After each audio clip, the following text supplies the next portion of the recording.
प्रचण्ड जुन पार्टीको अध्यक्ष हुँ भनेर भन्दै हुनुहुन्छ कोही कुन पार्टी हो कुनै पार्टीको अध्यक्ष हुँ भनेर भन्दै हुनुहुन्छ उहाँले जीवनमा एकपल्ट पनि सूर्य चिन्हबाट चुनाव लड्नुभएको छ अनि उहाँले नेतृत्व गरेको पार्टीको सूर्य चिन्ह कि मैले नेतृत्व गरेको पार्टीको सूर्य समाजमा अहिले पनि केही क्रिमिनल तत्त्वहरू सरकारलाई बदनाम गर्न केही क्रिमिनल तत्त्वहरू अपराधी तत्त्वहरू क्रियाशील भएको देखिन्छ निर्मला हत्याकाण्ड जस्ता घटनाहरू अहिले फेरि भागीरथ हत्याकाण्ड जस्ता घटनाहरू घटाउने अपराधीहरू म तपाईँहरूको अगाडि भन्न चाहन्छु निर्मला हत्याकाण्ड बलात्कार गरेर हत्या गर्ने कुरा होस् अथवा भागीरथी हत्याकाण्ड होस् यस्ता हत्याकाण्डका अपराधीहरूलाई पानी पनि गए पनि छोडिने छैन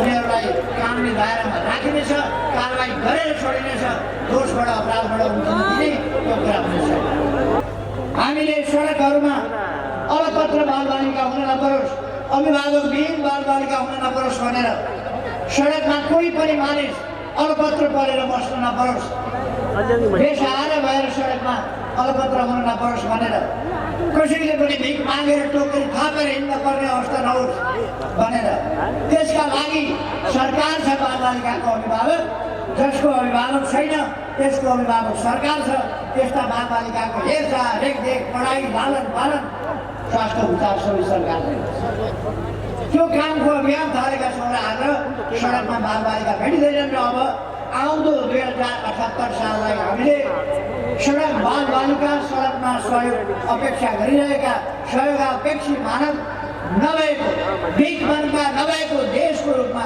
2078लाई घोषणा गर्छौँ भनेर अभियान अगाडि बढाएको आज लडाकुहरूको अवस्था के छ हिजोका लडाकुहरूको अवस्था के छ उहाँहरूलाई जुन सपना देखाइएको थियो सपना छोड्नु भनेका त्यसका बाँचेकाहरू शहादत प्राप्त नगरेका शहादत प्राप्त कस्तो हालतमा छ अङ्गभङ्ग भएकाहरू कस्तो हालतमा छ घाइते भएकाहरू कस्तो हालतमा छ अनि सरकारबाट प्रधानमन्त्री हट्नु पर्यो सरकार परिवर्तन हुनु पर्यो अन्तबाट होइन अरूले हिम्मत गरेको थिएन अरूले आलोचना गरेको होइन आफ्नै पार्टीभित्रबाट विद्रोह पैदा गरेको काम गर्न नदिने मैले धेरै कुरा भनिरहनु पर्दैन तपाईँहरूले देख्नु भएको छ 3 वर्षदेखि संवैधानिक आयोगहरू बन्न सकेनन् उहाँहरू हट्नुभयो आयोगहरू तपाईँहरू के रहेछ भन्ने कुरा तपाईँहरूले देख्नुभयो उहाँहरू हट्नुभयो आयोगहरू बने लगभग 2/3 अथवा 64% को प्रतिनिधित्व गरेको प्रधानमन्त्री विघटन गरेपछि अर्को कुनै विकल्प छैन वनलाई चलाउन नदिएपछि मैले चलाउन नसक्ने अवस्था भएपछि र देश अस्थिरतातर्फ धकेलिने भएपछि फेरि किनबेच फेरि मोलतोड फेरि विभिन्न अनुचित प्रकारका समीकरणहरू बन्ने अनुचित समीकरणहरूबाट जाने ती कुराहरू भएपछि मैले संसद विघटन काम गर्न नदिने अस्थिरतातर्फ लाने लोकतान्त्रिक प्रणाली र प्रक्रिया चल्न नदिने अलोकतान्त्रिक अस्वस्थ प्रक्रियातर्फ देशलाई धकेल्ने ती प्रयासहरू जब आफ्नै भित्रबाट गर्न थाले मैले बहुमतको प्रधानमन्त्रीको हिसाबले एउटै पार्टीको बहुमत भएको प्रधानमन्त्रीको हिसाबले मैले संसद विघटन गर्यो र त्यो संविधान सम्मान छ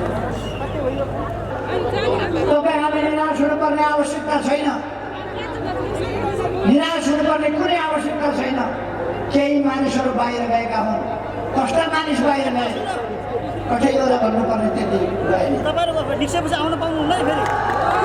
कठैवाला भन्नुपर्ने भन्दा पार्टीमा बसेर समस्या खडा गर्ने पार्टीको बदनाम गर्ने अनुशासनहीन पार्टी रहेछ भन्ने पार्ने आचरणहीन पार्टी रहेछ भन्ने पार्ने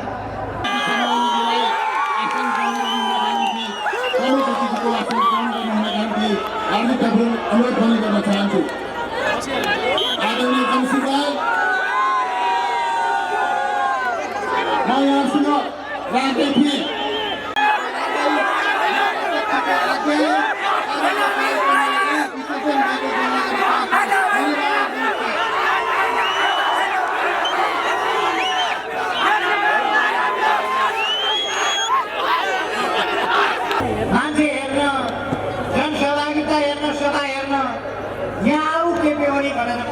केही मान्छेहरूले भनेका थिए। आज म देशभरिको होइन, लुम्बिनी प्रदेशको यो बुटौलमा आयोजित सभा हेर्न आउनका लागि म उहाँहरूलाई आग्रह गर्न चाहन्छु। सहभागिता कस्तो हुन्छ तपाईँहरूले त्यसको जवाब दिनुभएको। यो सभास्थलमा मात्रै होइन, यो विशाल चौरमा मात्रै होइन, मेरो दाहिनेपट्टि नदेखिने गरी टाढासम्म सडकभरि जनसमुदायको उपस्थिति छ। मेरो देब्रेपट्टि त्यसै गरी विशाल जनसमुदाय तार जानेभन्दा बाहिर र सडकहरूमा छ। म आउँदा देखेँ मैले कार्यक्रम स्थलमा अट्ने ठाउँ नभएर, बस्ने ठाउँ नपाएर बाहिर बाहिर सडकहरूमा कार्यक्रम सुनेर बसिरहनुभएका दाजुभाइ दिदीबहिनीहरू दशौँ हजारको सङ्ख्यामा तपाईँहरूको यस जागरणलाई सलाम भन्न चाहन्छु, यस उपस्थितिलाई सलाम भन्न चाहन्छु, यो देश बनाउने प्रतिबद्धतालाई सलाम भन्न चाहन्छु। अस्थिरताका विरुद्ध तपाईँहरूले दिएको जवाब, स्थिरताको पक्षमा तपाईँहरूले दिएको जवाब र आउँदो चुनावको स्वागत गर्न तपाईँले व्यक्त गरेको अभिमतलाई सलाम भन्न चाहन्छु।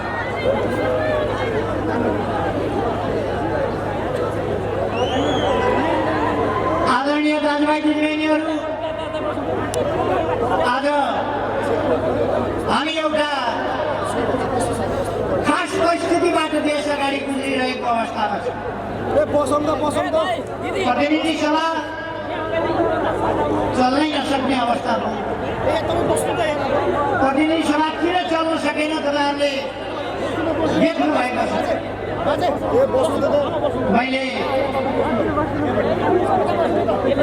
देशमा आन्दोलन विभाजित भएको बेला, आन्दोलन ससाना टुक्राहरूमा भएको बेला, कुनै पनि पार्टीको रूपमा मजबुत नभएको, पार्टीको रूपमा क्रियाशील हुन नसकिरहेको बेला 50 वर्षभन्दा अगाडि एकतारा एकीकरणको एउटा अभियान सुरु गरेको थियो।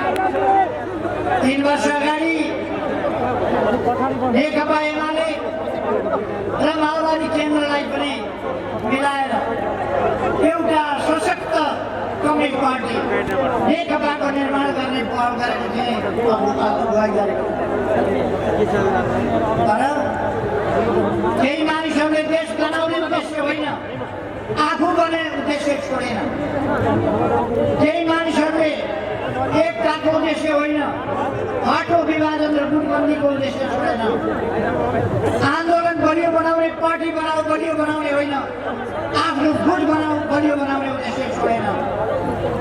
दुःखको कुरा, त्यस्ता गलत अभ्यासहरूबाट अगाडि बढ्दै गएर उनीहरू आज पार्टी छोड्ने स्थितिमा पुगेका छन्, पार्टी छोडेर हिँडेका छन्। अघि मैले यहाँ आइपुग्दै टाढीबाट बाटादेखि अर्थमन्त्री विष्णु पौडेलजीले भनेको सुनिरहेको थिएँ, पार्टी फुटेको छैन, पार्टी फुट्दैन, फुटेको छैन भन्ने कुरा तपाईँहरूको यस उपस्थितिले देखाएको छ।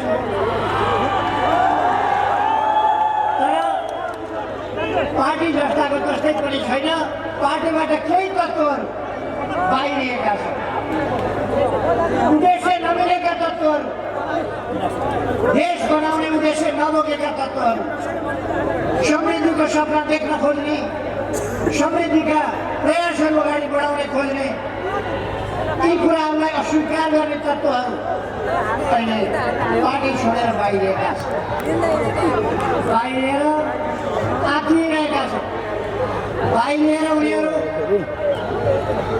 आफ्नो संकीर्ण डम्फु बजाइरहेका छन्। अहिले तपाईँहरूले सुन्नुभएको छ, संसद विघटन भनेको प्रतिगमन हो अरे, चुनाव हुने भनेको प्रतिगमन हो अरे, जनताका बिचमा अभिमतका लागि जानु, ताजा जनादेशका लागि जानु कति कमानु हो। त्यसो भए जनताका बिचमा जानै हुँदैन, ताजा जनादेश लिँदै हुँदैन, चुनाव हुँदै हुँदैन भने तपाईँहरूले कस्तो व्यवस्था खोल्नु? किनबेच गरेर, साँठगाँठ गरेर, पार्टी फुटाएर, अरू तत्त्वसँग मिलेर कहिले पनि त्यही भएको। 72 सालमा हामीले वामपन्थीहरूको सरकार बनायौँ, तर वामपन्थी सरकार फुटाएर दक्षिणपन्थीसँग मिलेर जाने बाटो केही मान्छेहरू देखियो। तपाईँ हामीले देखेका छौँ त्यो लोकप्रिय देशभक्त विकासतर्फ अगाडि बढेको, विकासका सपनाहरू जगाएर अगाडि बढेको सरकार ढाल्ने काम आफ्नै सरकारभित्रबाट भयो, वामपन्थीहरूबाट भयो, हाम्रै पार्टीभित्रबाट भयो। अहिले फेरि हामीले बडो मेहनतका साथ गर्व गर्न लायकको, दुनियाँलाई उदाहरण बनेको परिवर्तनको बाटो कस्तो हुन्छ? सामाजिक परिवर्तन। सामाजिक परिवर्तन कसरी ल्याउन सकिन्छ?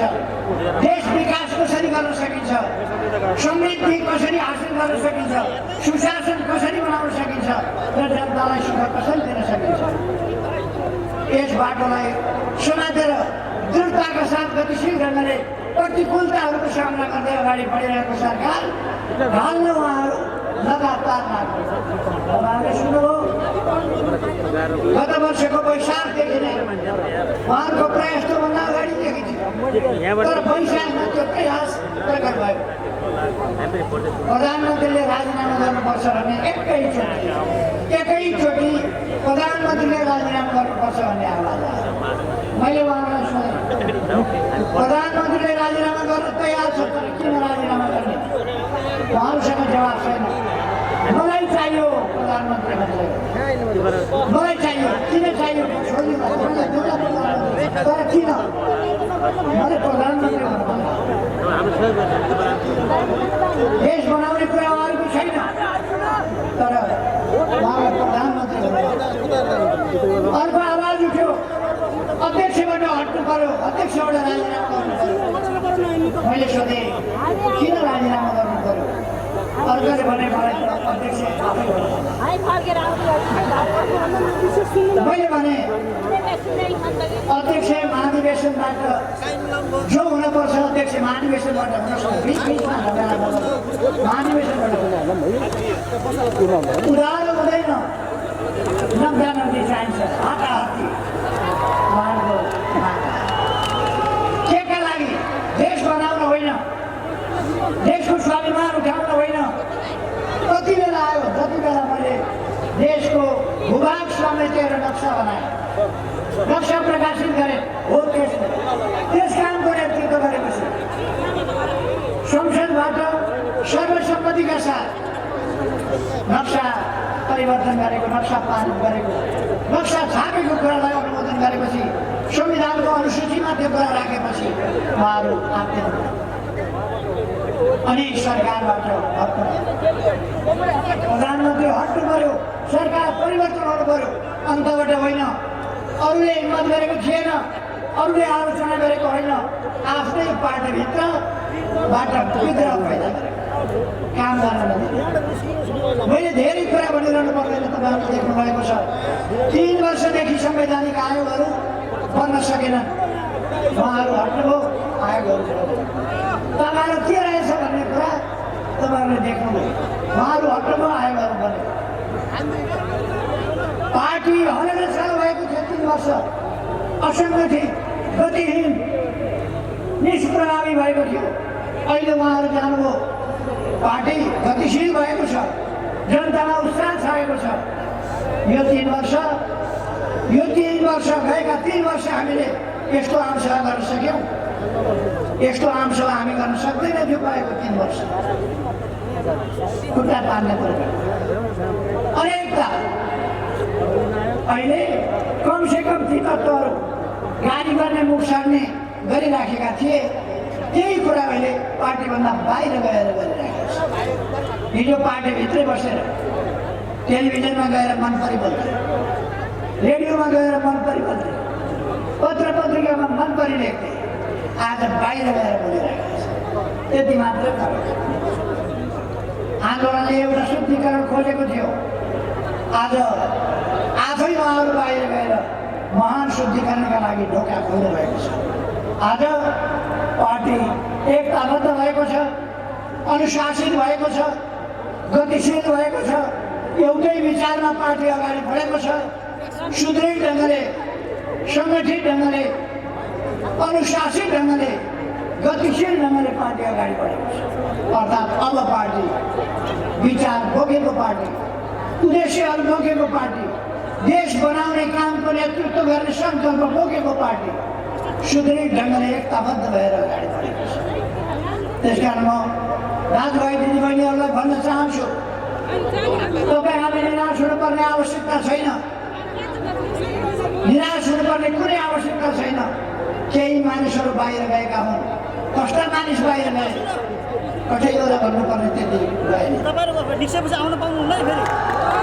कठैवाला भन्नुपर्ने भन्दा पार्टीमा बसेर समस्या खडा गर्ने, पार्टीको बदनाम गर्ने, अनुशासनहीन पार्टी रहेछ भन्ने पार्ने, आचरणहीन पार्टी रहेछ भन्ने पार्ने र अत्यन्तै गुटबन्दीले ग्रस्त पार्टी रहेछ भन्ने धेरैले अगाडिदेखि भन्दै थिए। अब नेकपा फुट्छ, नेकपा एकताबद्ध रहन सक्दैन भनेर त्यो अवश्य भावी ढलले पनि बुझ्ने गरी भइरहेको थियो। किनभने उहाँहरूका अभिव्यक्ति त्यस्तै थिए। उहाँहरूले कहिल्यै पनि सरकारले गरेको कुनै कामको प्रशंसा गर्नुभयो, तपाईँहरूले देख्नुभएको छ, गर्नु भएन। यही लुम्बिनी प्रदेशको कुरा गरौँ। हामीले बुटौल नारायणघाट षड्यन्त्र चार्लेन्द्र सडकको शिलान्यास गर्यौँ। सडक विस्तारको काम भइरहेको छ। त्यो कुरा धेरै नेताहरूलाई थाहा भएन। उहाँहरू बोल्न चाहनुहुन्न, उहाँहरू भन्न चाहनुहुन्न, त्यो उच्चारण गर्न चाहनुहुन्न। भैरवामा लुम्बिनी अन्तर्राष्ट्रिय विमानस्थल लगभग तयारीको हालतमा छ। त्यो कुरा उहाँहरू देख्नुहुन्छ। यहाँ एयरपोर्टबाट लुम्बिनी कपिल वस्तु बाटो 4 लेनको बनिरहेको छ। त्यो बाटो उहाँहरू बनेको देख्नुहुन्न। भेरी मबै डाइभर्सन बन्दै गरेको उहाँहरू देख्नुहुन्न। अघि भर्खर साथीहरूले राखिसक्नु भएको छ। विभिन्न आयोजनाहरू अगाडि बढेका छन्, त्यो कुरा उहाँहरू देख्नुहुन्न। जे काम भएका छन् त्यो देख्नुहुन्न। लुम्बिनीलाई हामीले नयाँ स्वरूपमा अगाडि बढाएका छौँ। 3000 को सभास्थल हामीले 3 वर्ष अगाडि तत्कालीन 37 दिनमा तयार गरेर सभा हलभित्र सभा गऱ्यौँ। अहिले 5000 क्षमताको सभा हल ध्यान केन्द्र लुम्बिनीमा निर्माण भएको छ। तपाईँ हामीले देखेका छौँ। त्यो कुरा उहाँहरू देख्नुहुन्न, त्यो भन्न चाहनुहुन्न, त्यो भन्ने हिम्मत छैन, त्यति स्वीकार्ने पनि हिम्मत छैन उहाँहरूसँग। यहाँ बुटवलबाट भैरवा बुटवल हुँदै पोखरा जाने पुरानो पृथ्वीराज मार्ग के सिद्धार्थ राजमार्ग डबल लेनको बनाउने हाम्रा योजनाहरू, काली गण्डकी करियर, त्यो योजनाहरू अर्थात् पूर्वी रुकुमको उत्तर सिस्रेको फेरबाट मछुवारसम्म, सुस्टादेखि लिएर राजापुरसम्म सबै ठाउँका विभिन्न विकासका आयोजनाहरू, चाहे तपाईँ उलाकी राजमार्गका कुरा गर्नुहोस्, चाहे कृषिका आधुनिकीकरणका कुरा गर्नुहोस्, चाहे लुम्बिनीको टाङ्गेले तयार गरेको कुनै योजना 2 वर्षभित्र हामी पुरा गर्दैछौँ, कहिले पनि पुरा भएको थिएन। त्यसै गरेर रामनगर एउटा मात्रै यस्तो ठाउँ हो जहाँ बुद्धको अस्तु उत्खनन नगरिएको, नछोडिएको उति बेलाकै पवित्र अस्तु रामग्राममा राखिएको छ। अन्यत्र श्रीलङ्कामा निकालेर प्रदर्शनका लागि राखिएको छ। त्यसै गरेर हामीले सोयपुमा आनन्दपुरी बिहारमा पनि बुद्धको एउटा अवशेष त्यहाँ पनि राखेको छ, तर त्यो उत्खनन भइसकेको। नवलपरासीको रामग्राममा उत्खनन नभएको बुद्धको अष्टमा अहिले पनि सबभन्दा पवित्र सियारमा भएको त्यो पनि उद्घाटन गरेर बाहिर राखिएको छ। तर मानिसले त्यस समयदेखि लिएर अहिले 2,500 वर्ष अगाडिदेखि नछोएर यत्तिकै राखिएको पवित्र स्थल यहाँ छ। लुम्बिनीको जन्मभूमि यहाँ छ। यस पवित्र स्थानमा सबैतिर हामीले विकास गरिरहेका छौँ। मैले धेरै भन्नु पर्ला जस्तो लाग्दैन। यो भूमि, यो भूभाग अत्यन्तै पुरानो इतिहास, हाम्रो सभ्यताको इतिहास भएको रामापेदैकसको बङ्गालोदेखि लिएर हामीले यदि शैव सभ्यताको पुरानो कुरा गऱ्यौँ भने अथवा त्यसपछि मान्छेको ज्ञानको सुरुवातका कुरा कपिल मुनि आश्रम आदिदेखिका कुरा गऱ्यौँ भने कपिल मुनिका कुरा गऱ्यौँ भने कपिल वस्तुका कपिल मुनि जसले साङ्ख्य दर्शनको सुरुवात गर्नुभयो, जसले शिव दर्शनबाट सुरु भएको, शैव सभ्यताबाट सुरु भएको योगको उत्थान गर्नु, त्यसपछि त्यसलाई व्यवस्थित गरेर अझ योगलाई माथि उठाउने अर्घाखाँचीका योग गुरु पतञ्जलि, उहाँले त्यसलाई अष्टाङ्ग योगका रूपमा लगभग 1000 वर्ष अगाडि पतञ्जलिले त्यसलाई सुरु गर्नु। यो धेरै ज्ञानी ध्यानी ऋषि मुनिहरूको भूमि र 2600 वर्षभन्दा अगाडि बुद्धको जन्म यस प्रकारको भूमि, यस भूमिलाई अब हामी तीव्रताका साथ विकासमा लाँदैछौँ, विकास गर्दैछौँ। त्यो विकासका अनेक आयोजनाहरू अघि भर्खर मुख्यमन्त्री शङ्कर पोखरेलजीले भन्नुभयो, यस प्रदेशका मुख्यमन्त्रीले, अरू मन्त्रीजीहरूले भन्नुभयो, अर्थमन्त्रीजीले त्यस विषयमा प्रकाश पार्नुभयो।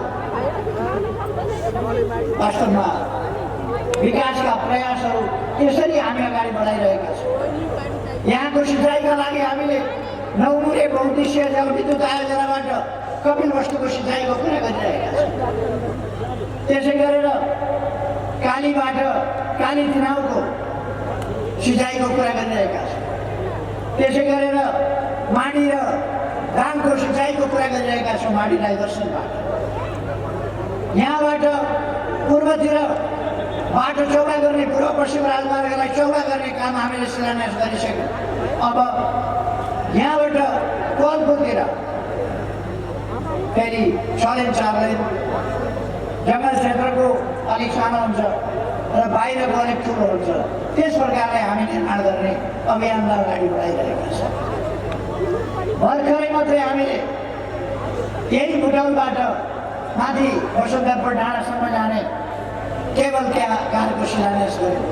1 वर्षभित्र त्यो केबल कार तयार भइसक्छ र अर्को वर्षको फागुन 1 गते यहाँबाट हामी केबल कार चढेर वसन्तपुरको शीतल टाकुरामा पुग्न सक्छौँ। त्यो सुविधा र त्यो पर्यटनको अवसर, यस्ता अनेक अवसरहरू हामीलाई प्राप्त भइरहेका छन्।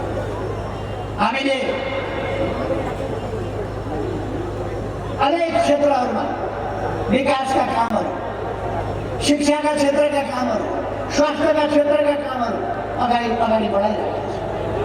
म यहाँलाई भन्न चाहन्छु, देशभरि नै यसै ढङ्गले विकासका लहर हामीले लिइरहेका छौँ। हाम्रो राष्ट्रिय स्तरमै हामीले कुरा गर्ने हो भने यति धेरै बाटाहरू बनेका छन्, कालोपत्री बाटाहरू, चौडा सडकहरू, सडक पुलहरू, झोलुङ्गे पुलहरू यति धेरै बनेका छन्। यस देशमा 10 किलोमिटर वर्षको हिसाबले कालोपत्री बाटो बन्ने गर्थ्यो कहिले। हामी आएपछि 5, 10 वर्ष 7 किलोमिटर बाटो प्रत्येक दिन कालोपत्री हुने गरेको छ र अहिलेसम्ममा हामीले 5-6 हजार किलोमिटर बाटो कालोपत्र गरिसकेका छौँ। सिङ्गल लेनको होइन, डबल लेन, 4 लेन, 6 लेनका बाटाहरू त्यस ढङ्गले निर्माण गरिरहेका छौँ।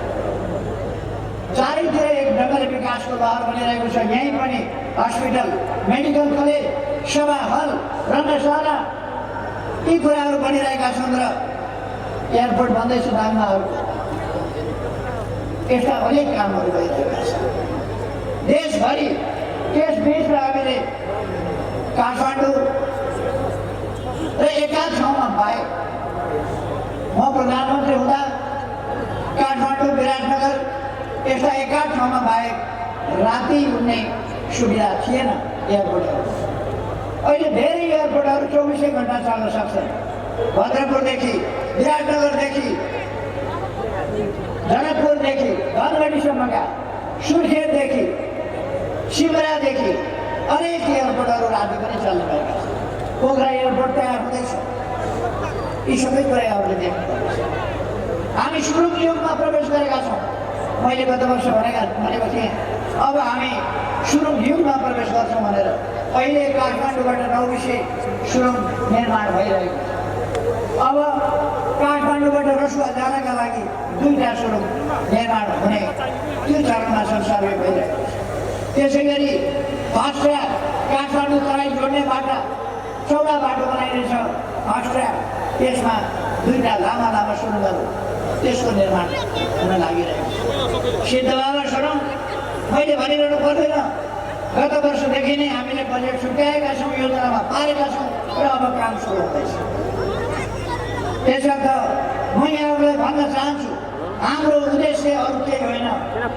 देशको विकास हुनुपर्छ, देशमा सुशासन हुनुपर्छ, शान्ति सुव्यवस्था हुनुपर्छ, भ्रष्टाचार नियन्त्रण हुनुपर्छ, त्यसको उन्मूलन हुनुपर्छ, भ्रष्टाचारी अनैतिक र अपराधीहरूलाई कारवाही हुनुपर्छ। हामी त्यस पक्षमा छौँ, त्यसका निम्ति काम गरिरहेका छौँ। हाम्रा युवाहरू विभिन्न कारणले हिजोदेखि विदेशमा लस्कर लागेर लाइन लागेर विदेश जाने रोजगारका लागि त्यो अवस्था छ। अहिले विदेश जाने युवाहरूको सङ्ख्या घट्दो छ। देशभित्र हामीले प्रधानमन्त्री रोजगारी कार्यक्रम, युवा स्वरोजगार कार्यक्रम, अरू विभिन्न प्रकारका रोजगारी कार्यक्रमहरू, गरिबी निवारणका कार्यक्रम, महिला जागरणका कार्यक्रम, महिला स्वरोजगारका कार्यक्रम, यस्ता अनेक कार्यक्रमहरू ल्याइरहेका छौँ। हामीले सडकहरूमा अलपत्र बालबालिका हुन नपरोस्, अभिभावकविहीन बालबालिका हुन नपरोस् भनेर सडकमा कोही पनि मानिस अलपत्र परेर बस्न नपरोस्, बेसहारा भएर सडकमा अलपत्र हुन नपरोस् भनेर कसैले पनि भिख मागेर टोकरी थापेर हिँड्न पर्ने अवस्था नहोस् भनेर त्यसका लागि सरकार छ। बालबालिकाको अभिभावक, जसको अभिभावक छैन त्यसको अभिभावक सरकार छ।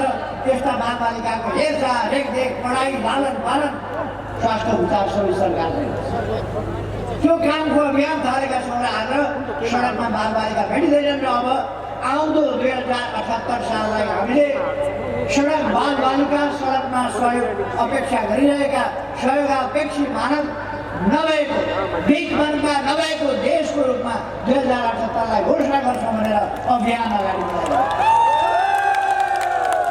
हामी विभिन्न सङ्घ संस्थाहरू, सामाजिक संस्थाहरू, परोपकारी संस्थाहरू, यस्ता संस्थाहरूसँग मानव सेवा आश्रम जस्ता संस्थाहरू, अरू अनेक संस्थाहरू, त्यस्ताहरूसँग मिलेर यस्ता काम गरिरहेका छौँ। हामी एड्स पीडित बालबालिकाको हेरविचार गर्ने संस्थाहरू, ज्येष्ठ नागरिकहरूको हेरविचार गर्ने संस्थाहरू, बालबालिकाको हेरविचार गर्ने संस्थाहरूलाई सरकारले सहयोग पुर्याइरहेको छ। अर्थात् सरकारको ध्यान जनताका समस्यामा छ, जनताका समस्या समाधान गर्ने कुरामा छ। जो समस्याग्रस्त छन् तिनका लागि सरकार। यस देशमा कोही भोकै पर्दैन, कोही भोकले मर्दैन भन्ने हामीले नारा दिएका छौँ र त्यो नारा हामीले व्यवहारमा कार्यान्वयन गरेका छौँ। यस देशमा शीतलहरले कठ्याङ लिएर कोही मर्दैन, पहाडमा हिमालमा जाडोले कठ्याङ लिएर कोही मर्दैन, मर्न पर्दैन। पहाडमा हामी ज्याकेट बाँड्छौँ, तराईमा कम्बलहरू बाँड्छौँ, तर त्यसरी मर्न दिँदैनौँ। लामखुट्टेले टोकेर मर्न दिँदैनौँ। झुलको व्यवस्था गर्छौँ, अरू प्रकारका व्यवस्था गर्छौँ। लामखुट्टे विरोधी लामखुट्टेले टोकेर मर्न दिँदैनौँ। देख्दा ससाना कुरा जस्तो लाग्छ, तर आज मानिसको मृत्यु दर घटेको छ, आयु लम्बिएको छ। यो ठुलो सफलता हो सामाजिक जीवनको क्षेत्रमा। हामीले ज्येष्ठ नागरिक भत्ता 100 महिनाको 100 रुपियाँबाट सुरु गरेका थियौँ। आज दिनको 100 रुपियाँ पुर्याएको। हामीले सुरु गर्दा महिनाको 100बाट सुरु गरेका थियौँ। अहिले दिनको 100 रुपियाँ प्राप्त गर्छन् ज्येष्ठ नागरिकहरू। ज्येष्ठ नागरिकहरूलाई दिइने भत्ता त्यसको क्षेत्र वृद्धि गरेर अशक्त असहाय हताहत भएका व्यक्तिहरू यो अर्थात् सामाजिक सुरक्षाका क्षेत्रमा हामीले उल्लेखनीय कार्य गरेका छौँ। सामाजिक सुरक्षाका क्षेत्रमा हामीले ज्येष्ठ नागरिकहरूलाई 1 लाखसम्मको निःशुल्क स्वास्थ्य बिमाको प्रबन्ध गरेका छौँ। स्वास्थ्य बिमा खोल्नका लागि, बिमाको खाता खोल्नका लागि ज्येष्ठ नागरिकले पैसा तिर्नु पर्दैन। आफै स्वतः बिमित हुने 100 रुपियाँबाट खाता खोल्छ, त्यो खाता सरकारले खोलिदिने त्यसको प्रबन्ध गर्छ। अर्थात् अहिले सामाजिक सुरक्षाको दायरा विभिन्न ढङ्गले बढेको छ र हामीले औपचारिक क्षेत्र मात्रै होइन, अनौपचारिक क्षेत्रका श्रमजीवीहरू, मजदुरहरू, कर्मचारीहरू समेतलाई योगदानका आधारमा सामाजिक सुरक्षाको नारा दिएका छौँ र त्यो व्यवहारमा लागू गरेका छौँ। अहिले भर्खरै हामीले निर्णय गरेका छौँ सबै ठाउँमा 4G सेवा पुर्याउने। अब विद्यालयहरूमा हामी ल्यापटप कम्प्युटरहरू पुर्याउँछौँ र टेलिभिजनको माध्यमबाट काठमाडौँका गुणस्तरीय विद्यालयको उत्कृष्ट शिक्षा प्रणाली त्यो सोझै विद्यालयलाई हामी यस मार्फत पुर्याउँछौँ। 4G सेवा लगाए हामीले नागरिक एप्सबाट अब भ्रष्टाचार पनि कन्ट्रोल हुने र जनतालाई सुविधा पनि पुग्ने। अब तपाईँले लाइसेन्स नवीकरण गर्नका लागि अड्डामा पुग्नु पर्दैन, तपाईँले भूमि कर तिर्नका लागि अड्डामा पुग्नु पर्दैन, कुनै चिज काम गर्नका लागि अड्डामा पुग्नु पर्दैन। त्यो तपाईँले घरबाटै पेमेन्टको सिस्टम नागरिक एप्सबाट गर्न सक्नुहुन्छ। यस्तै गरेर हामीले अरू प्रकारका डिजिटल नेपालको नारा लगाएका छौँ। डिजिटल नेपाललाई सार्थक पार्नका लागि अप्टिकल फाइबर उठाइरहेका छौँ। अहिले 68 जिल्लामा हामीले 4G सेवा पुर्याइसकेका छौँ। अब केही जिल्ला तुरुन्तै 4G सेवा हामी उपलब्ध गराउँदैछौँ सबै ठाउँमा। 4G सेवा भने नेपालमा सुनेको पनि थिएन, कसैले नसुनेको कुरा हामीले सुरु गरेका छौँ। यस्ता सामाजिक सुधारका कुराहरू, जनतासँग सम्बन्धित कुराहरू, जनतालाई छुने कुराहरू, पुस्तकमा लागेको कर घटाउनु पर्यो भन्ने माग आयो, हामीले पुस्तकमा लाग्ने कर घटायौँ। कच्चा पदार्थ हामीले आयात गर्दा त्यसमा कर घटाउनु पर्यो भन्ने कुरा आयो, हामीले त्यसलाई घटायौँ। जनतालाई मर्का पर्ने, हाम्रो उत्पादनलाई असर पार्ने त्यस्ता कुराहरू हामी हुन दिँदैनौँ। हामी बिस्तारै हामी राष्ट्रिय क्षेत्रमा रोजगारीका अवसरहरू वृद्धि गर्ने, उत्पादन वृद्धि गर्ने, उत्पादकत्व वृद्धि गर्ने, यो कृषि क्षेत्र, कृषिको आधुनिकीकरण, व्यावसायिकीकरण मार्फत जो किसानहरू नयाँ ढङ्गले, रचनात्मक ढङ्गले विभिन्न आधुनिक कृषि प्रणालीमा आबद्ध हुँदै हुनुहुन्छ, सुरुवात गर्दै हुनुहुन्छ। तरकारी खेती होस्, फलफुल खेती होस्, दामी बोट बिरुवाहरू हौँ अथवा अरू प्रकारका फलफुल खेतीहरू हौँ, यी कुराहरूका लागि म उहाँहरूलाई धन्यवाद भन्न चाहन्छु। दलले नयाँ ढङ्गले खेती गर्न चाहिरहनु भएको छ, नयाँ ढङ्गले खेती अगाडि बढाइरहनु भएको छ। हामी सबै मिलेर हामीले हाम्रो देश बनाउने हो। हामी पूर्वाधारका क्षेत्रमा, हवाई यातायातको क्षेत्र होस्, बाटाको क्षेत्र होस्, जलमार्गको क्षेत्र होस्।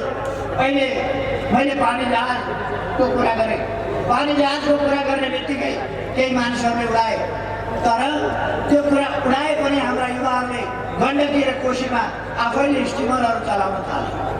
एउटा नयाँ चेतनाले कस्तो लहर ल्याउँदो रहेछ, नयाँ लहर। आज देशमा केही ठाउँमा सुनिन्छ धेरै डोजर चले, धेरै बाटा बने, अलिक बढी पनि खोलियो होला, बढी पनि खोतलियो होला, तर एउटा आवश्यक छ भन्ने चेतना मानिसमा पुग्यो र बाटा निर्माण, सडकहरूको निर्माण, पुलहरूको निर्माणमा यति ऐतिहासिक तीव्रता आएको छ, त्यो मैले धेरै भन्नु पर्दैन। बाँकी विकास निर्माणको सम्बन्धमा हामीले यी 3 वर्षमा के गर्यौँ? पर्सि 3 गते 11 बजेबाट लगभग 11 बजेदेखि मैले सिंहदरबारबाट 3 वर्षका कामहरूको समीक्षा गर्दैछु। साथीहरूले प्रत्यक्ष प्रसारणबाट त्यो हेर्न सक्नुहुनेछ। हामीले 3 वर्षमा के काम गर्यौँ? 3 वर्ष हामी चुप लागेर बसेका छैनौँ। हाम्रा विरोधी यत्तिकै आत्तिएका होइनन्, यत्तिकै अडबडाएका होइनन्। अहिले उनीहरू यति छटपटाउनु पर्ने कारण यत्तिकै होइन, हामीले असाधारण विकास गरेका छौँ र उनीहरूले के सोचे भने यदि अहिले नै हामीलाई हटाइएन भने अरू केही वर्ष, सामान्यतया अरू 1.5 वर्ष सरकार चल्थ्यो, अरू 1.5 वर्ष यो सरकार चल्यो भने फेरि जनताका बिचमा जाँदा अरूका बाकस रित्तै हुन्छन्, खालि नेकपाको बाकस मात्रै भन्छ।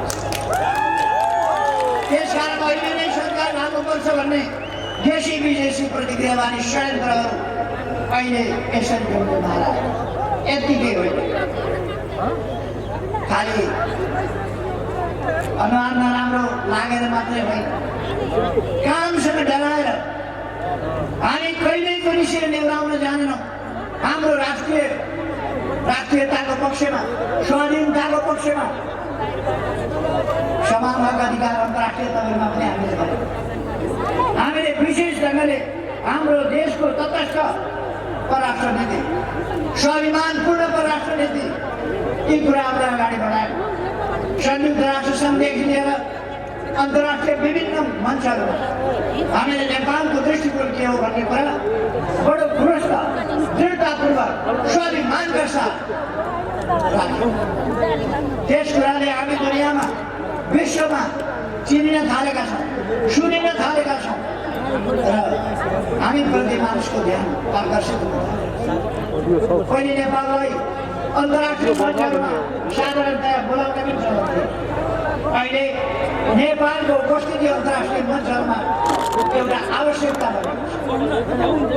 तपाईँलाई बताउँ, दाभोसमा पहिलोपल्ट नेपालले प्रधानमन्त्री स्तरबाट नियुक्ति पायो, सहभागिता जनायो र त्यहाँ G20 को मिटिङ, G20 भनेका विश्वका अर्थतन्त्रलाई प्रभावित गर्ने ठुला धनी मिश्रणा देशहरूको सङ्गठन।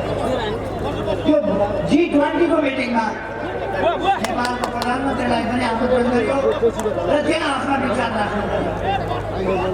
त्यो सानो कुरा हो, किनभने हामीले हाम्रो आर्थिक विकास वृद्धि दरलाई, उत्पादन वृद्धि दरलाई, राष्ट्रिय आय वृद्धि दरलाई 7% माथिका दरले अगाडि बढाएर तीव्र गतिले अगाडि बढाउने अभियानलाई गति दियो। त्यसकारण यो नमुनाको रूपमा छ।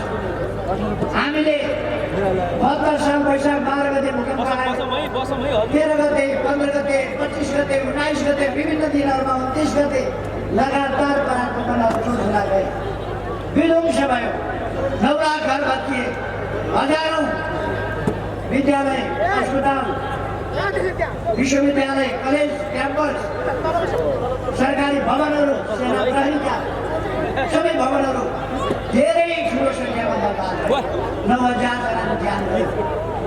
देशको अवस्थामा यो मैले प्रधानमन्त्री हुने बित्तिकै पुनर्निर्माणको काम, ऐन कानुनदेखि लिएर पुनर्निर्माण कम्पनी प्राधिकरण गठन गरेर काम अगाडि बढाएको। अहिलेसम्ममा मैले सिंहदरबार पुनर्निर्माणको काम 4 भागमध्ये 3 भाग तयार भइसकेको हिजो मैले अवलोकन गरेँ। 21औं कला धरहरा ढलान भइसकेको अवस्था मैले हेरेँ। 1 महिनापछि धरहरा निर्माणको काम पुरा हुँदैछ, अगाडि गार्डनहरूको काम विस्तार हुँदैछ। तर अब 1 महिनामा धरहरा निर्माण कार्य सम्पन्न। काठमाडौँमा 3000 अग्नि सभाहरूको निर्माण हुँदैछ। सहरका भागाहरू चौडा सफा र सौन्दर्यकरण व्यापक रूपमा भएको छ। मैले धेरै भन्नु पर्दैन, आज म अघि नै भने मैले पर्सि फागुन 3 गते मैले प्रधानमन्त्रीको पद ग्रहण गरेको, दोस्रो पटक पद ग्रहण गरेको तेस्रो वर्ष पुरा भयो। त्यस सन्दर्भमा पर्सि म प्रेस कन्फरेन्स गर्दैछु। त्यसबाट सम्पूर्ण त त्यसरी भेटिन्छ, धेरै कुराहरू हामीले गरेका छौँ, तर केही मोटामोटी रूपमा महत्त्वपूर्ण कुराहरू यसभित्र हामी सामेल गर्नेछौँ। पर्सि मैले त्यस विषयमा बोल्नेछु। यहाँबाट बोले जस्तै हो, साथीहरूले घर घरबाट आफ्नो मोबाइलबाट, फेसबुकबाट, सबैतिरबाट हेर्न सक्नुहुन्छ। म भन्न चाहन्छु, संविधान विपरीत विघटन गर्यो कतिले सभा भन्ने कुरा। संविधान विपरीत होइन, बिल्कुल संविधानसँग ढङ्गले मैले धेरै ठाउँमा भन्ने गरेको छु, संविधानसँग ढङ्गले विघटन भएको छ। म लगभग 2/3 अथवा 64% को प्रतिनिधित्व गरेको प्रधानमन्त्रीले विघटन गरेपछि अर्को कुनै विकल्प छैन। मनलाई चलाउन नदिएपछि, मैले चलाउन नसक्ने अवस्था भएपछि र देश अस्थिरतातर्फ धकेलिने भएपछि फेरि किनबेच, फेरि मोलतोड, फेरि विभिन्न अनुचित प्रकारका समीकरणहरू बन्ने, अनुचित समीकरणहरूबाट जाने ती कुराहरू भएपछि मैले संसद विघटन काम गर्न नदिने, अस्थिरतातर्फ लाने, लोकतान्त्रिक प्रणाली र प्रक्रिया चल्न नदिने, अलोकतान्त्रिक अस्वस्थ प्रक्रियातर्फ देशलाई धकेल्ने ती प्रयासहरू जब आफ्नै भित्रबाट थाले, मैले बहुमतको प्रधानमन्त्रीको हिसाबले, एउटै पार्टीको बहुमत भएको प्रधानमन्त्रीको हिसाबले मैले संसद विघटन गर्यो र त्यो संविधानको धारा 76 को 1 अनुसारको सरकारले संविधानको धारा 76 को धारा 7 विघटन गर्यो। धारा 85 ले भने अनुसार विघटन गरेको, प्रधानमन्त्रीको विशेषाधिकारको प्रयोग गरेर विघटन गरेको।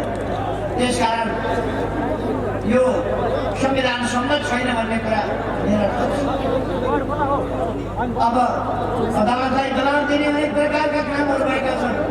म भन्न चाहन्छु, देशलाई अस्थिरतातर्फ अदालतले फर्काउने छैन भन्ने मेरो विश्वास छ।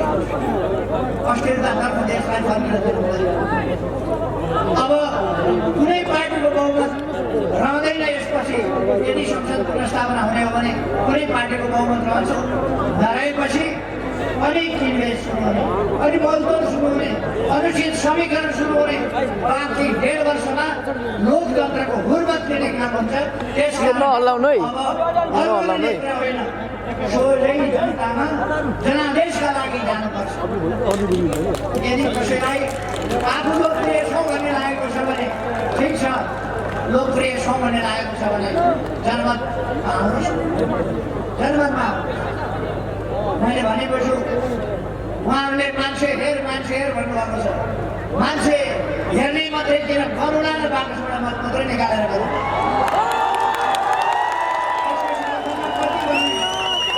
मतदानबाटै गर्नुला, मतदानबाटै हेर्नुला, कसले कति प्रत्यक्षमा ल्याउँछ।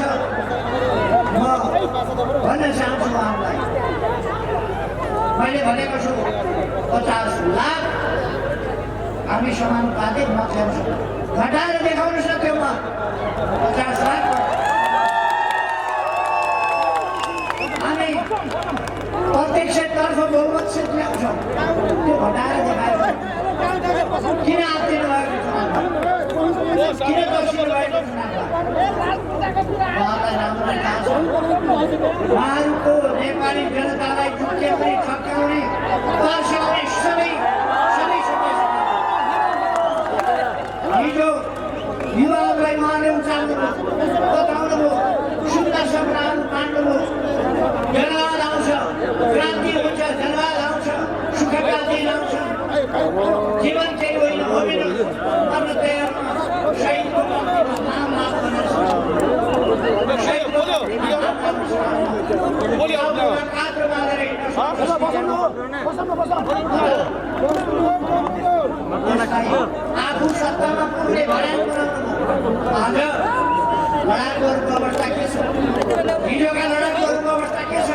उहाँहरूलाई जुन सपना देखाइएको थियो सपना छोड्नु परेका छन् त्यसका बाँचेका शहादत प्राप्त नगरेका शहादत प्राप्त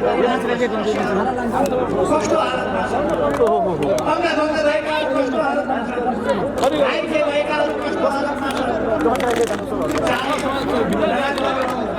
चाहे नेपाली सेनाका जवान र अधिकृतहरू चाहे नेपाल प्रहरी वा सशस्त्र वा राजनैतिक पार्टीका कार्यकर्ताहरू सबै परिवार सबै पीडितहरूको हालत के छ सबै व्यतीतहरूको हालत के छ उनीहरूको समस्या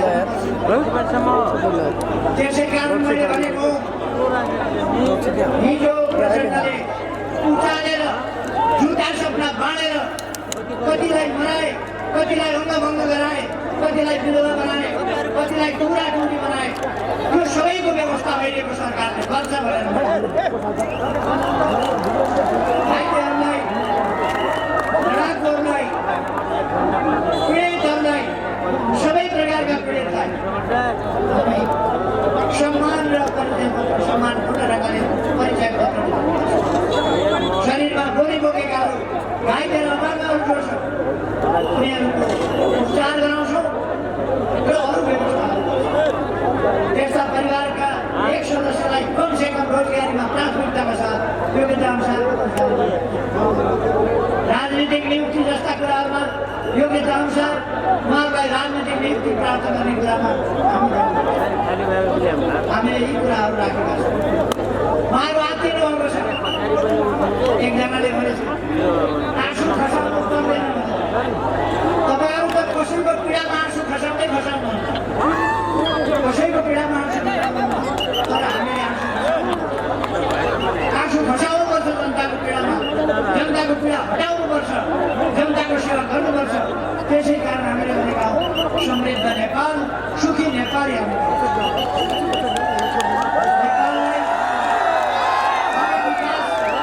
सुशासनको बाटोबाट समृद्ध नेपाल बनाउँछौँ समृद्ध नेपाल मात्रै होइन समृद्धि मात्र भएर हुँदैन हामी नेपाललाई सुखी नेपाल यस अभियानमा जुट्न यस अभियानमा दृढताका साथ विश्वासका साथ आत्मविश्वासका साथ अगाडि बढ्न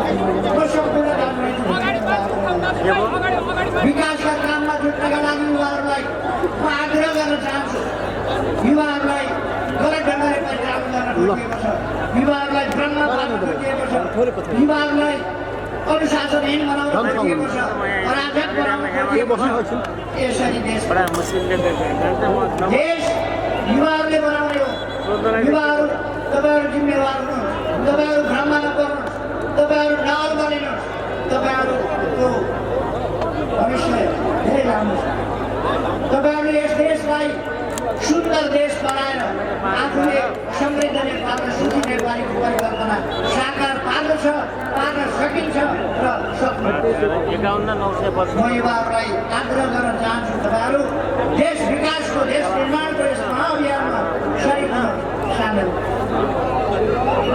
सामाजिक सुधारको क्षेत्रमा जागरणको क्षेत्रमा अभियान तान्नु अब हामीले हाम्रा दिदीबहिनीहरूलाई मानसिक गर्ने आरोपित गर्ने अथवा भट्याउने खालका दृष्टिकोणहरू लिनु हुँदैन हाम्रा आमा दिदीबहिनीहरूलाई बोक्सी भन्ने चलन कहिले पनि गाउँमा त्यस्तो भ्रम अब हुन दिनु हुँदैन हामीले जनतालाई सम्झाउनु पर्दछ विभिन्न प्रकारका गलत प्रथाहरू दहेज जस्ता अरू कुराहरू यस्ता प्रथाहरूलाई पनि हामीले जनतालाई सम्झाइ बुझाइ गरेर हटाउनु पर्छ समाजमा अहिले पनि केही क्रिमिनल तत्त्वहरू सरकारलाई बदनाम गर्न केही क्रिमिनल तत्त्वहरू अपराधी तत्त्वहरू क्रियाशील भएको देखिन्छ निर्मला हत्याकाण्ड जस्ता घटनाहरू अहिले फेरि भागेर त हत्याकाण्ड जस्ता घटनाहरू घटाउने अपराधीहरू म तपाईँहरूको अगाडि भन्न चाहन्छु निर्मला हत्याकाण्ड बलात्कार गरेर हत्या गर्ने कुरा होस् अथवा भागीरथी हत्याकाण्ड होस् यस्ता हत्याकाण्डका अपराधीहरूलाई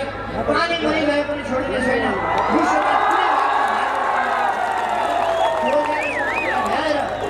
उनीहरूलाई कानुनी दायरामा राखिनेछ कारवाही गरेर छोडिनेछ दोषबाट अपराधबाट उम्कन दिने यो कुरा पनि छैन म तपाईँहरूलाई भन्न चाहन्छु 2 दिन 4 दिन भाग्ला 2 दिन 4 दिन उम्किएला 1 वर्ष हामीले फर्कबादको जिन्दगी बिताएर मुके पनि सजाय घट्नेवाला छैन। त्यो समय कुनै घटना हुनेवाला छैन।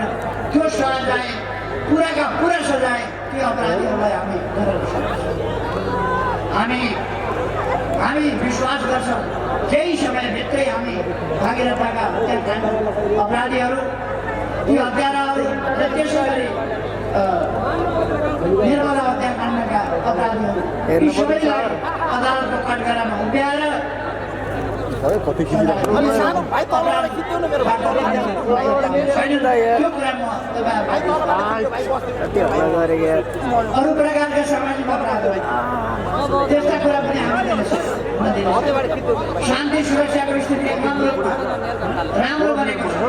पहिले 24 जनालाई इँटा भट्टामा चुक्दै लगेर भित्र हालेर डढाउनेहरू मिलेबतोमा जोगाइकन मन्त्री बनाएर हिँडाइन्छ। अहिले त्यस्ता अपराधीहरूलाई हामीले हतकडी लगाएर जानमा मन्त्रीमण्डलमा राख्ने होइन, त्यस्ता अपराधीलाई जानमा फेरि पनि हामी अपराधीहरू 12 वर्ष अगाडिका अपराधीलाई जेलमा हालेका छौँ भने अहिलेका अपराधीहरू पनि कुनै उम्तिर पाउनु छैनन्, जेलमा हाल्छौँ। सार्वजनिक सरकारी जमिन आफ्नो बनाउने भूमाफियाहरू, यस्ता माफियाहरूलाई पनि हामी कन्ट्रोल गर्नेछौँ र कुनै भूमाफियाले जमिन सरकारी जमिन आफ्नो बनाउन पाउनेछौँ।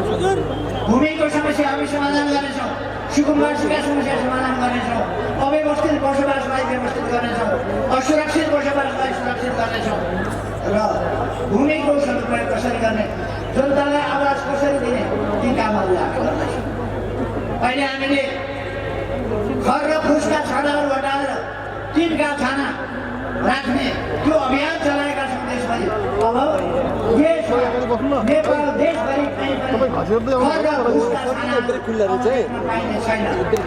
अब सम्पूर्ण ठाउँमा हामीले जनता आवास कार्यक्रम अन्तर्गत, त्यसै गरेर पुनर्निर्माण प्राधिकरण अन्तर्गत लाखौँ जनतालाई, जमिन नभएका जनतालाई, जो भूमिहीन छन्, जो आवासविहीन छन्, उनीहरूलाई आवास दिएका छौँ, घर बनाएका छौँ, भूमि समेत घर बनाएर बसोबास गराएका छौँ लाखौँ जनता। हामीले जनता आवास कार्यक्रम मार्फत त्यसै गरी जनतालाई आवास उपलब्ध गराएका छौँ। भूमिका समस्याहरू हामी समाधान गर्छौँ। विद्यालय भवनहरू, क्लिन भवनहरू भत्किएका पुराना भएका भत्किन लागेका त्यस्ता विद्यालय भवनहरू, क्याम्पस भवनहरू, तिनीहरू पनि हामी पुनर्निर्माण गर्दैछौँ। एकै दिन स्वास्थ्य क्षेत्रमा भन्ने हो भने ऐतिहासिक रेकर्ड, एकै दिन हामीले 309वटा अस्पतालहरू एकै दिन शिलान्यास गर्यौँ। सायद दुनियाँका ठुला ठुला देशहरूमा पनि एकै दिन 309वटा अस्पताल शिलान्यास गरिएको छैन। हामीले अस्ति भर्खरै 309वटा अस्पताल एकै दिन शिलान्यास अथवा स्वास्थ्य क्षेत्रलाई हामीले कति महत्त्व दिएका छौँ, जनताको स्वास्थ्यलाई कति महत्त्व दिएका छौँ भन्ने कुरा यस कुराबाट देखिन्छ। अब यस्ता थुप्रै कामहरू हामीले गरेका छौँ। कोभिड-19 विश्वव्यापी रूपमा, नेपालमा मात्रै होइन, विश्वव्यापी रूपमा कोभिड-19 आयो। कोभिड-19ले करोडौँ जनतालाई आक्रान्त बनायो, लाखौँको ज्यान गयो। नेपालमा पनि कोभिड-19 आयो, तर त्यसलाई हामीले अत्यन्तै सावधानी साथ सुरुदेखि नियन्त्रण गऱ्यौँ। त्यो कोभिड-19 नेपालमा पस्दा एउटा पनि भरपर्दो परीक्षण गर्ने ठाउँ थिएन। हामीले विदेश पठाउनु परेको थियो परीक्षणका लागि। आज हरेक दिन हामी 25,000 भन्दा बढी 30,000को सङ्ख्यामा एकै दिन परीक्षण गर्न सक्छौँ। 83वटा स्थानमा, देशका विभिन्न भागका 83 स्थानमा एकैचोटि परीक्षण गर्न सक्छौँ। आज हामीले खोप ल्याइसकेका छौँ। अब भोलि पर्सिबाट दोस्रो चरणको खोप हामी प्रारम्भ गर्दैछौँ। केही दिनभित्र पहिलो प्रोग्राम 14 गते त्यसको 28 दिन पुगेपछि 14 गते पास हुनेछ। त्यसबाट हामी दोस्रो चरणको खोज सुरु गर्दैछौँ। भारत र चीनबाट हामी नयाँ खोजहरू ल्याउँदैछौँ, केही अनुदानमा केही किनेर, केही कोभ्याक्स अन्तर्गत निःशुल्क रूपमा त्यो पनि ल्याउँदैछौँ। अब कोभिडलाई पनि हामी नियन्त्रण गर्दै जानेछौँ। जबसम्म नियन्त्रण हुँदैन तबसम्म मास्क लगाउन, सामाजिक दूरी सकेसम्म कायम गर्न, समयमा सफाइमा ध्यान दिन, यस्ता कुराहरूमा ध्यान दिनका लागि म कुनै लक्षण देख्यो भने स्वाद परीक्षण गरिहाल्नु, त्यसका लागि यस प्रदेशको विकासको सन्दर्भमा मैले धेरै केही भनिरहनु पर्ला जस्तो लाग्दैन। हामी तिराउदेखि लिएर अनेक नदी नियन्त्रणका कामहरू, यी कामहरू गरिरहेका छौँ, अगाडि बढाउँदैछौँ। मैले धेरै समय लिइरहनु आवश्यक छ जस्तो लाग्दैन। तपाईँहरूले यी सबै कुरा मैले भनेका कुराहरू हाम्रा विपक्षीहरू अरू केही पनि छैन उनीहरूसँग विषय, कुनै विषयको कुरा गर्दैन, राष्ट्रियताको कुरा गर्दैन, राष्ट्रिय स्वाधीनताको कुरा गर्दैन, स्वाधीनताको सही ढङ्गले प्रयोग कसरी गर्ने त्यो भन्दैन। हाम्रो रक्षा, हाम्रो भूमि कामेर मिलाएर सामेल गरेर हामीले नक्सा छापेको कुरा त्यसको उच्चारण गर्दैन। हामीले त्यसलाई संविधानमा अंग बनाएको उच्चारण गर्दैन। हामीले चीनतिरबाट पनि बाटो खोलेको र नेपाललाई भूपरिवेष्टितबाट भूजडित बनाएको त्यो इतिहास नयाँ रचेको त्यो पनि कुरा गर्दैन। देशलाई क्विन मुक्त गरेको त्यो कुरा पनि गर्दैन। नेपाल नयाँ डिजिटल एरामा प्रवेश गरेको त्यो पनि भन्दैन। सुरुङ युगमा प्रवेश गरेको त्यो पनि भन्दैन। 4G सेवा देशभरि पुग्दैछ त्यो पनि भन्दैन। यति धेरै अस्पताल त्यो पनि भन्दैन। र उनीहरूसँग कुनै विषय छैन, एउटै विषय मात्रै छ, विकासको नेतृत्व गर्ने, विकासको अगुवाई गर्ने केपी ओलीलाई राखेर उनीहरूको नारा केपी ओलीलाई अस्तिका दिन उनीहरूले 28 गते सभापतिले भाषण गरे, उद्घोषकले भाषण गरे, 14-15 जना अरू वक्ताहरूले भाषण गरे, लाइन लाग्यो। उहाँदेखिको लाइन के को लाइन भनेको वक्ताहरूको लाइन।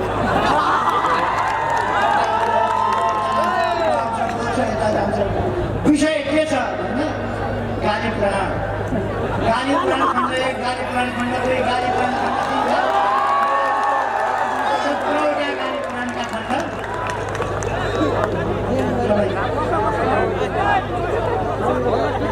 सबै पुराण गाली पुराण सुनाएर लोक लागिहाले अस्पताल उपचारको प्रबन्ध गराउन चाहन्छौँ। यसरी हामी समृद्ध नेपालको सुखी नेपाल, समानतायुक्त सामाजिक जागरणले भरिपूर्ण समानतायुक्त सभ्य समाज, महिला र पुरुषका बीचको असमानता हटाउने 33% महिलाको व्यवस्था आउँदो महाधिवेशनबाट हामी पार्टीको केन्द्रदेखि हरेक निकायमा महाधिवेशनपछि महाधिवेशन 78 साल मङ्सिर 2 गतेदेखि प्रसार गर्न सक्छौँ। त्यस महाधिवेशनबाट हामी 33% महिला अनि बाह्य रूपमा केन्द्रदेखि तलसम्म हरेक विभाग र हरेक निकायमा त्यो प्रबन्ध गर्दैछौँ। यसको दबाब देशभरि पर्नेछ, सबै ठाउँमा पर्नेछ, सबै पार्टीहरूमा पर्नेछ र सामाजिक जागरणले बेग्लै हुनेछ। त्यतिमा हामी भर पर्ने छैनौँ, त्यतिमा सन्तुष्ट हुने छैनौँ। सामाजिक न्याय र समानताका सम्पूर्ण क्षेत्रहरू जबसम्म न्यायोचित स्तरमा पुग्दैन तबसम्म हाम्रो प्रयास। तपाईँहरूको विकासको आकांक्षा र तपाईँहरूका विकासका चाहनाहरू प्रयासहरू सफलतापूर्वक अगाडि बढोस् भन्ने म शुभकामना भन्न चाहन्छु। र यस प्रदेशको विकासको लागि, यस प्रदेशको सफलताको लागि, यस प्रदेशको उन्नतिको लागि हार्दिक शुभकामना भन्न चाहन्छु। तपाईँहरूमा सबैमा सुस्वास्थ्य रहोस्, सबैमा भलो होस् भन्ने शुभकामना। पुस्तकहरू विमोचन भएका छन्। विमोचित पुस्तकका रचनाकारहरू, लेखक साथीहरूलाई हार्दिक बधाई भन्न चाहन्छु, शुभकामना भन्न चाहन्छु। मलाई एउटा पत्र लेख्नु भएको छ, मैले प्राप्त गरेको छु। त्यो पत्र पढेपछि त्यस सम्बन्धमा के भन्नुभएको छ या मलाई के सुझाव दिनुभएको छ त्यो हेरेर म उहाँसँग सम्बन्ध गर्नेछु र तदनुसार अगाडि बढ्नेछु। अरू यहाँका जनताका मागहरू मैले बुझेको छु। लुम्बिनीको माग, प्रदेशकै माग मैले बुझेको छु, पहाडी भेगको माग मैले बुझेको छु, तराईको मैले बुझेको छु र विभिन्न जिल्लाका समस्याहरू पनि मैले बुझेको छु। तर अहिले त्यो समय नरहेको हुनाले म त्यता सविस्तार जान चाहन्छु। म आग्रह गर्न चाहन्छु साथीहरू, आत्मविश्वासका साथ अगाडि बढ्नुहोस्। वैशाख 17 गते शुक्रबार पहिलो चरणको निर्वाचन हुन्छ र दोस्रो चरणको निर्वाचन 2024 वैशाख 27 गते सोमबार गते। यसलाई कसैले रोक्छ? सूर्य चिन्ह कसको भन्ने, सूर्य चिन्ह कसको भन्ने कुरामा कुनै विवाद गर्नुपर्ने विषय हो। 47 सालमा बहुदलीय व्यवस्था आएपछि, बहुदलीय व्यवस्था ल्याइएपछि, निर्वाचन हुने भएपछि पार्टी दल दर्ता गर्न निर्वाचन आयोगमा गएर सूर्य चिन्ह दर्ता गराउने हामी नै सूर्य चिन्ह दर्ता। म जुन पार्टीको अध्यक्ष छु, मैले एकपल्ट पनि जिन्दगीमा एउटा पनि निर्वाचन सूर्य चिन्हभन्दा बाहिरबाट प्रचण्ड जुन पार्टीको अध्यक्ष हुँ भनेर भन्दै हुनुहुन्छ, कोही कुन पार्टी हो कुनै पार्टीको अध्यक्ष हो भनेर भन्दै हुनुहुन्छ। उहाँले जीवनमा एकपल्ट पनि सूर्य चिन्हबाट चुनाव लड्नुभएको छ। अनि उहाँले नेतृत्व गरेको पार्टीको सूर्य चिन्ह कि मैले नेतृत्व गरेको पार्टीको सूर्य चिन्ह? त्यसकारण मैले यो कुनै छलफल गरिरहनु पर्ने विषय हो नै भन्ने ठान्छु। कुन अधिकारी भन्ने छलफल गरिरहनु पर्ने विषय हो। त्यसकारण साथीहरू ढुक्क भएर अगाडि बढ्नुहोस्। यो एकदम सोझोभन्दा सोझो गाउँको जनताले जानेको कुरो निर्वाचन आयोगले बुझ्दैन होला त्यति। त्यसकारण विश्वास गरौँ, ढुक्कले अगाडि बढौँ। न्याय यस देशमा मर्ने छैन भन्ने विश्वास गरेर अगाडि बढौँ। हामी जित्छौँ, हामी जित्छौँ किनभने हाम्रा उद्देश्यहरू महान छन्। हामी सत्यको मार्गमा छौँ। हामी आक्रोश, आवेश, उत्तेजना, रिस रागबाट सञ्चालित होइन, महान उद्देश्यतर्फ अगाडि बढेका छौँ। महान उद्देश्यका लागि अगाडि बढेका छौँ। हामी अरूका खुट्टा तान्न होइन, देश बनाउन हिँडेका छौँ। त्यसकारण हामी उहाँहरूको उद्देश्य सानो छ, उहाँहरूको उद्देश्य सानो छ, देश बिगार्ने। सानो त होइन तर असम्भव। आजको जनचेतनामा उहाँहरूको उद्देश्य बेकारको छ। सक्नुहुन्न उहाँले। यो राणा शासन होइन, यो पञ्चायती काल होइन। प्रचण्डले झुक्क्याउनु भएको थियो 10 वर्षसम्म।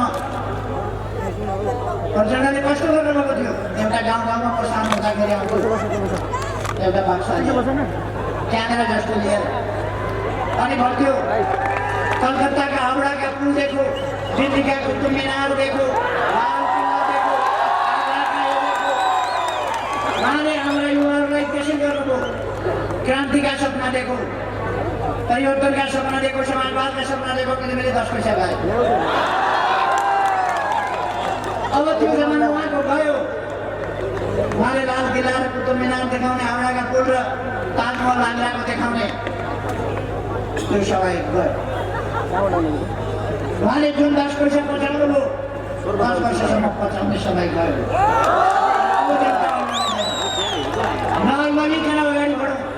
म साथीहरूलाई आह्वान गर्न चाहन्छु, यस भव्य समारोहको आयोजनाको लागि आयोजक साथीहरूलाई म धेरै धेरै धन्यवाद भन्न चाहन्छु र सबै सहभागी साथीहरूलाई तपाईँहरूको यस चेतनालाई फेरि एकपल्ट सलाम गर्दै यहाँहरू सबैमा शुभकामना गर्दै आफू भन्न चाहन्छु। धन्यवाद।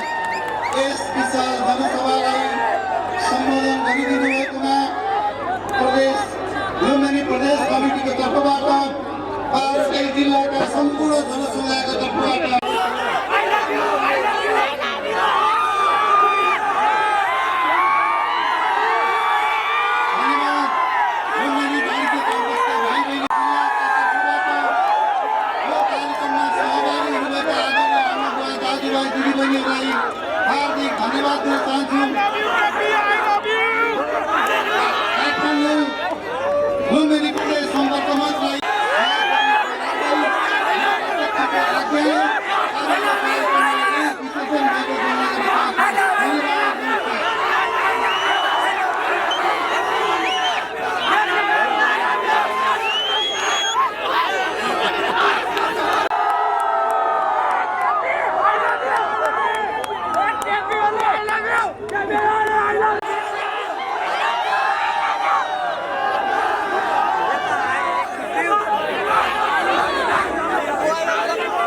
राखिसकेपछि हामी यो फिल्ड जस्तो अवस्थामा हामी हिजो सुरुवातीमा थियो यो सबै सरसफाइ गरिसकेपछि हाम्रो स्वयंसेवक टिमले सरसफाइ पश्चात यो एरियालाई फेरि मार्चपास्ट गर्नेछ र त्यसपछि बल्ल हामी बिदा हुनेछौँ र सबै स्वयंसेवक साथीहरू एकछिन हुटिङका साथ नारा लगाउनको लागि पनि अनुरोध गर्दछु।